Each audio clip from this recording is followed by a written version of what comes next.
వందనాలమ్మా. మీ పేరు? నా పేరు రాహేల. మీ అడ్రస్? మాది ప్రకాశం జిల్లా సేల్స్పురం మండలం డీజీపేట. దేవుడు రాకమునుపు మీ జీవితం ఎలా గడిపేవారు? మీ పూర్వ స్థితిగతులు ఎలా ఉండేవి?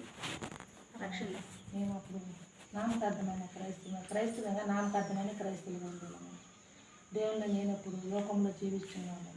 ఒక సినిమాలు కానీ సీరియల్ చూసేవాళ్ళము, విగ్రహాలను కలిగి ఒక నైవేద్యం పెట్టి తినేవాళ్ళము. అలాంటి స్థితిలో మేము ఉన్నాము. అలాంటి స్థితిలో ఉన్నాము. ఇంకా దేవుడు అంటే తెలుసు కానీ పోమన్నమాట. మారు మనిషి లేకుండా, రక్షణ లేకుండా ఉండేవాళ్ళము. సమాధానం లేకుండా వాళ్ళము, సంతోషం అనేది ఉండదు. అలాంటి జీవితం నా జీవితం. అటువంటి స్థితిలో నుంచి మీరు ఎలా బయటపడగలిగారు?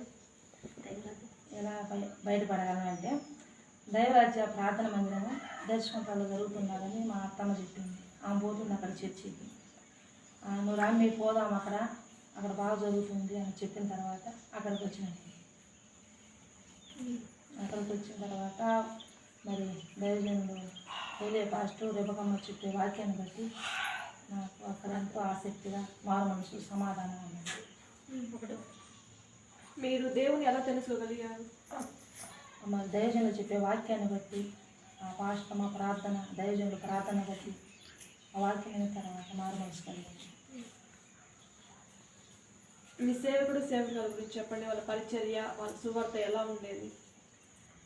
ఎంతో ఆనందంగా సంతోషంగా ఉండేది. కానీ వాళ్ళ వాక్యం ద్వారా ఆరాధనలో వాళ్ళు చేసే ప్రార్థనను బట్టి మాకెంతో సంతోషంగా, సంఘం చేసే ప్రార్థన బట్టి. మీ సంఘం గురించి చెప్పండి. మా సంఘం గురించి అంటే మేము నెలకు ఒకసారి బలారాధన చేస్తున్నాము. వారం చర్చికి వస్తాము. శనివారం నైట్కి ఉపవాస ప్రార్థనకి వస్తాము. నెల ఆఖరిలో విజ్ఞాపన కూడికి వస్తాము. మీరు మీద ఎలా పొందుకున్నారు?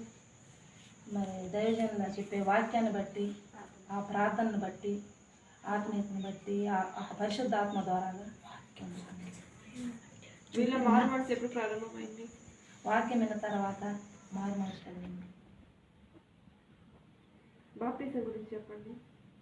మారు మనసు వాక్యం విన్న తర్వాత ఒక ఆసక్తి కలిగింది, సంతోషం, సమాధానం నాలోనికి వచ్చినప్పుడు నేను బాప్టిజం తీసుకోవాలని తీర్మానం చేసుకున్నాను.